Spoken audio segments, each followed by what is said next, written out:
An American family have inherited a farmhouse in Norway, and they plan to turn the barn into an Airbnb. However, it seems a barn elf has already called dibs. He's cracking the shits with these loud Americans and going full-blown gremlins on their asses. Can they make peace with Grumpy? Or will they take a leaf out of Joe Dante's book and kill some home-invading creatures in There's Something in the Barn? Hello there, you loose innocents, and welcome back to another episode of Spicy Boy Reviews. I'm, of course, your host, Andrew Isles. That's right, There's Something in the Barn, directed by Magnus Martins. He's a Norwegian director who's directed a shitload of TV shows and a handful of films. We open the film on an old kook in Norway trying to burn his barn down for reasons. It's clear he's trying to kill something in the process, but things go tits up when he accidentally burns himself to death, showing us in real time what fuck around and find out means. Then an American family of four inherit this farmhouse. This crispy old kook turns out to be the uncle of Daddy Poos. Dad is played by Freaks and Geeks' own Martin Starr, playing all of his previous characters rolled into one. Then there's step mummy, who's a life coach, teenage daughter Zoe, who has more attitude than WWE in 1998, and young son Lucas, who is kind of our protagonist here. Of course, we get the expected fuckery of fish out of water with these American family trying to fit in with the Norwegian locals. However, luckily enough, the film doesn't spend too long on this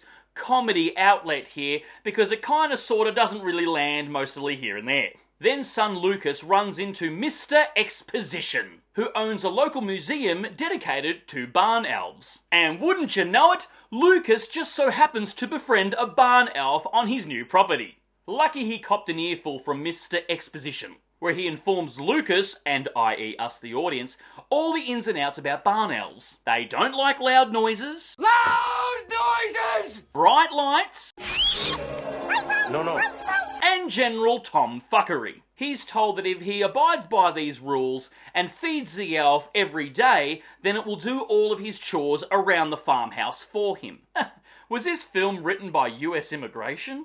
However, Americans gotta America, and the family don't heed the warning from Lucas here, and they throw a massive party in the barn for the Norwegian locals, which can only go well. But the barn elf is having none of it! This, of course, pisses him off, and he goes full-blown boomer. Not by calling the cops, no, but by calling all of his other barn elf friends. Then we get a Joe Dante bloodfest here, where this family of four have to defend themselves and their home from these little invading gnomes. And that's it. That's pretty much the movie. It's that straightforward. The look of this film is incredibly Christmassy, of course in Norway with all the snow and what have you, but it does incorporate those sweet, sweet neons when needed. The comedy doesn't really land here, I've got to be honest, but it did provoke a chuckle or two throughout the runtime from me. The first 2/3 of the film is all build, sort of establishing the family and the farm, I guess, and it's attempting to be sort of quirky and funny, but it kind of just come across as boring. But that final act is boss. It's a beautiful bloodbath here with some actually dark and twisted humour sprinkled throughout, doing its best gremlins. Of course, this is all a plot device to get the family of four to work together and use the Christmas spirit to overcome their obstacle. And that's where the film actually works. The makeup effects are really good too here with the barn elves. They look like gnomes come to life. However, no one tell Peter Dinklage that this film hired actual little people actors, otherwise he would chuck a bloody hissy fit. This film kind of came and went in the blink of an eye, and now after watching it, I kind of know why. It's very middle of the road, to be honest. It comes across as a bit of a Shudder original. I feel like the script was really undercooked and probably needed one or two more drafts. However, in saying that, the ending was super fun and entertaining, albeit wrapped up a little bit too neat and nicely. Oh, I see.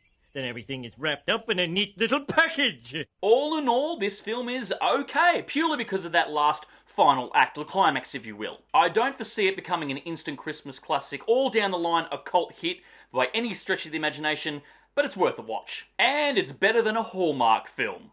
Anyway, guys, that's my cheeky little review of There's Something in the Barn. Write down if you've seen it, if you're excited about it, and same as last week, what is your favourite Christmas horror film? And of course, if you've made it this far into the episode, please give me a thumbs up because your love and support keeps me going, because I just love movies and I assume you do as well. And of course, don't forget to hit that subscribe icon because I give it an episode weekly. And I'll see you back here next week for the next review, and until then, stay spooky, kids.